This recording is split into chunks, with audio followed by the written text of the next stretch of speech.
ನಮಸ್ಕಾರ. ಧರ್ಮ ಸಂಪದ ವಾಹಿನಿಗೆ ಸ್ವಾಗತ.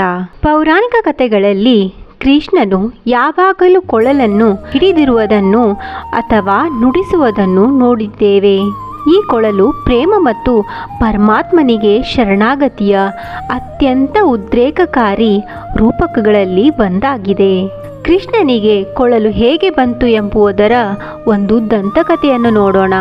ಒಮ್ಮೆ ಶ್ರೀಕೃಷ್ಣನು ವೃಂದಾವನದ ಉದ್ಯಾನದಲ್ಲಿ ನಡೆಯುತ್ತಿದ್ದನು. ಎಲ್ಲ ಸಸ್ಯಗಳು ಸಂತೋಷದಿಂದ ತೂಗಾಡುತ್ತಿದ್ದವು. ಹೂವುಗಳು ಅರಳಿದವು. ಪಕ್ಷಿಗಳು ಸುಮಧುರ ಹಾಡುಗಳಂತೆ ಚಿಲಿಪಿಲಿ ಮಾಡುತ್ತಿದ್ದವು. ಆದರೆ ಒಣಗಿದ ಬಿದಿರಿನ ಮರವು ಅಸಮಾಧಾನಗೊಂಡು ಶಾಂತವಾಗಿ ನಿಂತಿತ್ತು. ಶ್ರೀಕೃಷ್ಣನು ಬಿದಿರಿನ ಮರದ ಬಳಿ ಬಂದನು. ಯಾಕೆ ದುಃಖಿಸುತ್ತಿರುವೆ ಎಂದು ಕೇಳಿದ. ಆಗ ಬಿದಿರು ಉತ್ತರಿಸುತ್ತದೆ, ನಾನು ಸಿಹಿ ಹಣ್ಣುಗಳು ಮತ್ತು ಹಸಿರು ಎಲೆಗಳನ್ನು ಹೊಂದಿಲ್ಲ. ಪಕ್ಷಿಗಳು ನನ್ನ ಮೇಲೆ ಕುಳಿತು ಹಾಡುಗಳನ್ನು ಹಾಡುವುದಿಲ್ಲ. ನನ್ನಿಂದ ಯಾರಿಗೂ ಉಪಯೋಗವಿಲ್ಲ ಎಂದು ಹೇಳಿತು. ಇದನ್ನು ಕೇಳಿದ ಕೃಷ್ಣನು ಮುಗುಳ್ನಗುತ್ತಾ ಹೇಳಿದನು, ನೀನು ನನಗೆ ನಿನ್ನನ್ನು ಅರ್ಪಿಸಿಕೊಂಡರೆ ನಾನು ನಿನ್ನನ್ನು ಅತ್ಯಂತ ಪ್ರಿಯ ಮತ್ತು ಅಮೂಲ್ಯವಾದ ವಸ್ತುವನ್ನಾಗಿ ಮಾಡಬಹುದು. ಆದರೆ ಅದಕ್ಕಾಗಿ ನಾನು ನಿನ್ನನ್ನು ಕತ್ತರಿಸಿ ನಿನ್ನಲ್ಲಿ ರಂಧ್ರಗಳನ್ನು ಕೊರೆಯಬೇಕಾಗುತ್ತದೆ. ಇದು ತುಂಬಾ ನೋವಿನಿಂದ ಕೂಡಿದೆ. ಆಗ ಬಿದಿರು ಸ್ವಲ್ಪ ಹೊತ್ತು ಯೋಚಿಸಿ ತನ್ನನ್ನು ಕೃಷ್ಣನಿಗೆ ಅರ್ಪಿಸಿತು. ಓ ಕೃಷ್ಣ, ನನ್ನನ್ನೇ ನಿನಗೆ ಕೊಟ್ಟು ನಿನ್ನ ಕೈಯಲ್ಲಿ ಕೊಳಲು ಆಗುವುದು ನನ್ನ ಸೌಭಾಗ್ಯ. ದಯವಿಟ್ಟು ಮುಂದುವರಿಸಿರಿ, ನನ್ನನ್ನು ಕತ್ತರಿಸಿರಿ ಎಂದು ಹೇಳಿತು. ಕೃಷ್ಣನು ಬಿದರನ್ನು ಕತ್ತರಿಸಿ ಅದರಲ್ಲಿ ರಂಧ್ರಗಳನ್ನು ಎಚ್ಚರಿಕೆಯಿಂದ ಮಾಡಿದನು. ನಂತರ ಅವರು ಕೆರೆದು ಮತ್ತು ಉಜ್ಜಲು ಪ್ರಾರಂಭಿಸಿದರು. ಅಂಚುಗಳನ್ನು ಸುಗಮಗೊಳಿಸಿದರು. ಒಳಭಾಗವನ್ನು ಸಹ ಸುಗಮಗೊಳಿಸಿದರು. ಮೊದಮೊದಲು ಅದು ನೋವಿನಿಂದ ಕೂಡಿತ್ತು. ಆದರೆ ಕೃಷ್ಣನ ಬೆರಳುಗಳು ಬಿದಿರಿನ ಮೇಲೆ ಚತುರವಾಗಿ ಚಲಿಸಿ ಅದಕ್ಕೆ ಆಕಾರ ಮತ್ತು ಸೌಂದರ್ಯವನ್ನು ನೀಡಿದಾಗ ನೋವು ಭಾವಪರವಶವಾಗಿ ಆನಂದವಾಗಿ ರೂಪಾಂತರಗೊಂಡಿತು. ಕೃಷ್ಣನು ಬಿದಿರಿನಿಂದ ಸುಂದರವಾದ ಕೊಳಲನ್ನು ಮಾಡಿ ಅದನ್ನು ನುಡಿಸಿದನು. ಮೊದಲ ಸ್ವರವು ಕೊಳಲಿನಿಂದ ಹೊರಹೊಮ್ಮಿತು.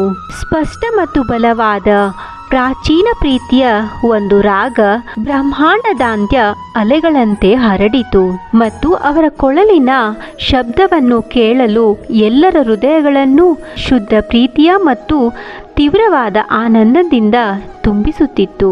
ಹೀಗೆ ಕೃಷ್ಣನು ತನ್ನ ಕೈಯಲ್ಲಿದ್ದ ಕೊಳಲಿನೊಂದಿಗೆ ಅಚ್ಚುಮೆಚ್ಚಿನ ಬಾಂಧವ್ಯವನ್ನು ಹೊಂದಿದನು.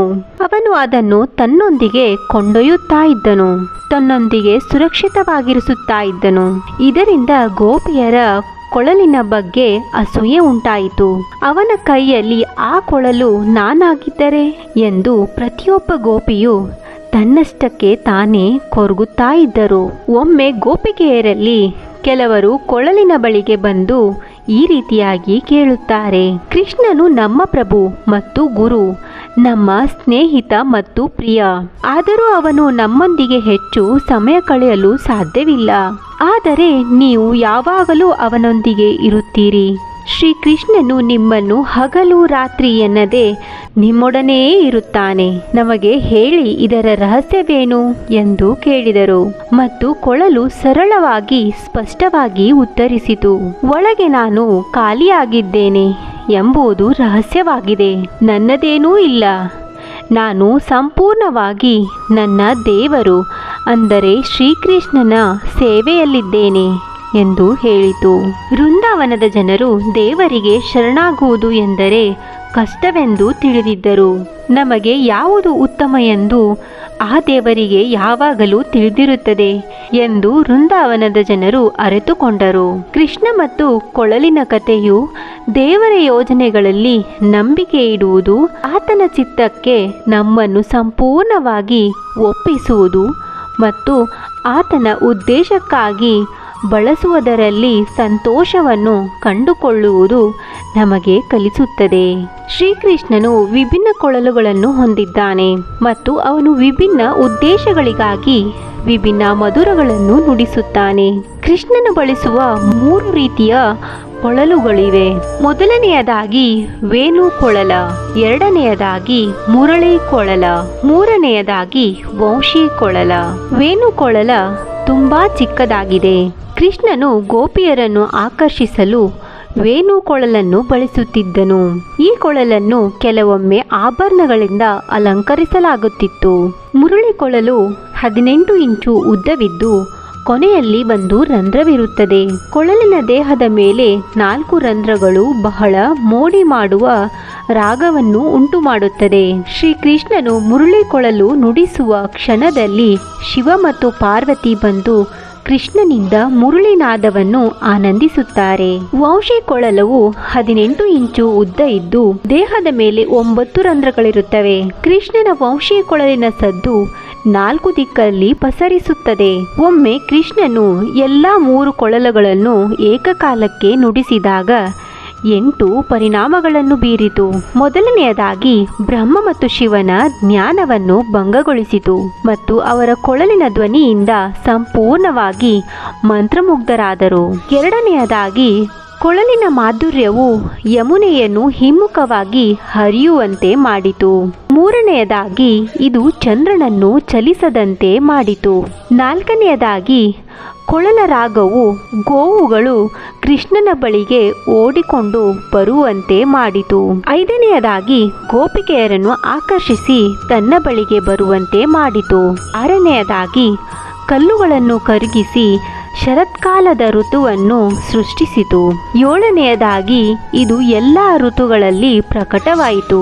ಎಂಟನೆಯದಾಗಿ ಕೃಷ್ಣನ ಕೊಳಲುಗಳು ವಿಶೇಷವಾಗಿ ರಾಧಾಳನ್ನು ಸಂತೋಷಪಡಿಸಿತು. ಇನ್ನೂ ಹಲವಾರು ಕೊಳಲುಗಳು ಶ್ರೀಕೃಷ್ಣ ಬಳಿಯಲ್ಲಿದ್ದವು. ಅವುಗಳಲ್ಲಿ ಮಹಾನಂದ ಎಂಬ ಕೊಳಲು, ಇದು ಬಹಳ ವಿರಳವಾಗಿ ಬಳಸುತ್ತಿರುವ ಕೊಳಲು. ಈ ಕೊಳಲನ್ನು ರಾಧೆಯ ಹೃದಯ ಮತ್ತು ಮನಸ್ಸನ್ನು ಸೆರೆ ಹಿಡಿಯುವಾಗ ಮಾತ್ರ ಉಪಯೋಗಿಸಲಾಗುತ್ತಿತ್ತು.